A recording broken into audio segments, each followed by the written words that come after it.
You ever get that? Like, you're working on something, could be anything really, a presentation, a design, even just trying to write like the perfect email, and you just wish you had an expert there to tell you what they think. Oh, absolutely. Someone to tell you not just if something's off, but like why and how to make it better. Yeah, that outside perspective, it can be so valuable. Totally. But actually finding that right person, someone who knows their stuff, then getting on their schedule, getting them to really dig in and give you that critique, it's a lot, you know? It is. It can be a real challenge. Well, what if you could have that, though? I mean, what if you could get that level of expertise, whatever you need, on demand, whenever? Well, that's kind of the big promise of AI, right? Yeah. And it's getting closer all the time. In fact, that's what we're digging into today, a way to use AI to go beyond, just generic feedback and get into that really specialized expert level critique. Okay, hold on. Did you say specialized critique? All right, you have my attention. Tell me more. We're diving into this thing called Expert Critic AI prompting, and we're using this book by George Tome as our guide, the Generative AI Professional Prompt Engineering Guide. All right, so expert critic it is. Hit me with it. What is this all about? Okay, so picture this. Yeah. You could have an AI marketing guru to analyze your next big campaign, a literary critic who can actually give you feedback on your novel, like how the characters are developed, or even like a financial analyst, right, who can really pick apart your business plan and tell you what's what. That's the potential here. So it's not just like asking AI to proofread my work, right? It's more like having that super smart specialist in whatever field I need ready to give me their expert take. You got it. Hmm. Let's say, for example, you're launching a new product and you're not really sure about the website copy. Instead of just hoping for the best, you could feed it to your AI marketing expert, so to speak. Right.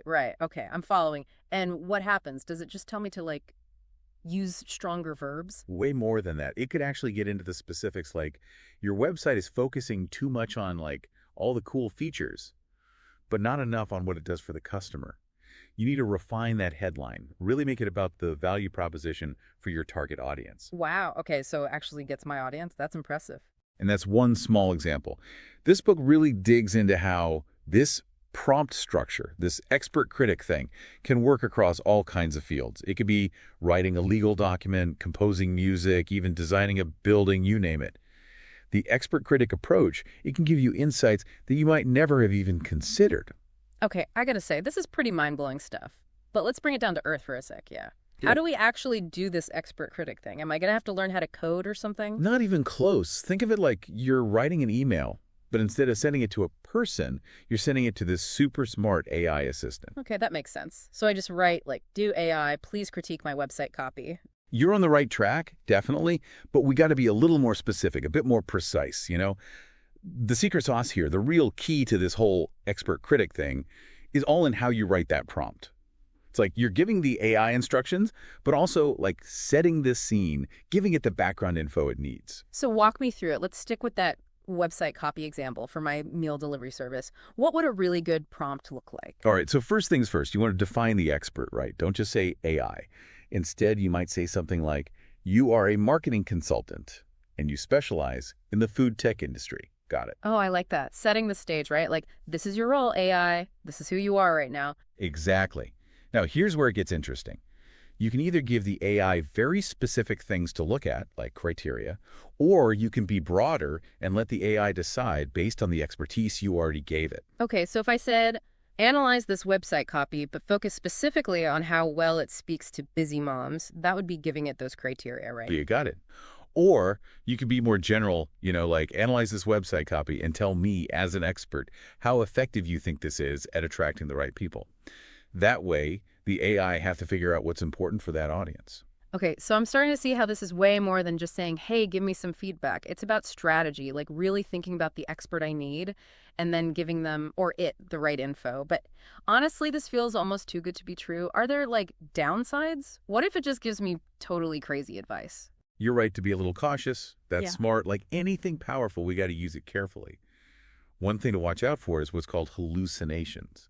Hallucinations? Hold on, is the AI, like, seeing things now? Not exactly seeing, but you're in the right ballpark. It's when the AI spits out feedback that, yeah, it might sound good, might even sound convincing, but it's just not accurate. Yeah. Or it's totally irrelevant to what we're talking about. Okay, so how do we prevent our AI expert from going off the rails like that? So how do we prevent our AI expert from going off the rails like that? How do we make sure it's giving us, the good stuff, the real insights, not just some AI gibberish? It really comes down to the prompt, just like we were saying. Uh, A lot of times those hallucinations, they happen when the prompt is like too vague or it's confusing. It's like what? Sending mixed signals? Exactly. It's like handing your marketing guru a stack of jumbled up notes and then expecting some brilliant strategy. You got to be clear, give them the right info, the context, if you want them to work their Well, magic. garbage in, garbage out, right? Exactly. Yeah. And that's one of the things I really like about this book by Tome. He gets into the nitty-gritty of writing really good prompts, the kind that get you the feedback you're looking for. Give us an example, like what's one thing people should watch out for? Okay, so one mistake I see a lot is people being way too general, way too broad. Like, remember that website copy example?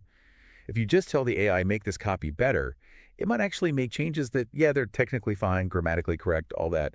But do they really connect with your audience? Probably not. Because it doesn't really get the deeper goal, right? Like what I'm actually going for. Exactly. Mm-hmm. But if you lay it all out, like, this copy has got to be engaging, got to grab busy moms, and it needs to make it crystal clear how convenient our meal delivery service is. Mm-hmm. Then the AI, it actually has something to work with. It can give you feedback that really matters. So it's like any conversation, right? You got to give the other person, or in this case, the AI, enough info to get on the same page. 100%. And speaking of conversations, it's usually not a one and done thing, right? It's a process. You start with a prompt, see what you get back, then tweak it, refine it, the drill. With collaboration, like we're working together. Exactly. Yeah. And trust me, the more you play around with different prompts, the more you see what works, the better you'll get at this whole expert critic thing. It's a skill, Like, This has been super cool, I gotta say. But I bet some of our listeners are wondering, like, what kind of fancy AI system do I need for this? Do I need to know how to code? no way. There are actually a bunch of AI platforms out there, and they're really user-friendly. You don't need to be a tech whiz. You just got to know how to type in your prompt and see what comes out the other side. So anyone can do this, basically. That's great. Yeah, and that's another thing I appreciate about Tome's book. He's not writing for, like, engineers or programmers. It's for everybody. Writers, marketers, business owners, whoever. If you want to use AI to get better results, this book's for you. Love that. So as we wrap up here, what's like the one big takeaway you want to leave our listeners with today? Honestly, don't be afraid to just jump in and try it out. The AI world, it's changing so fast, there's always something new to explore. Just start with something you want to achieve. Write a good prompt and see what the AI comes back with. You might be surprised. I'm definitely feeling inspired, that's for sure. Well, on that note, time to go write some amazing AI prompts. Thanks for joining us on this deep dive into the world of Expert Critic AI. Until next time, keep exploring and see what amazing things you can create.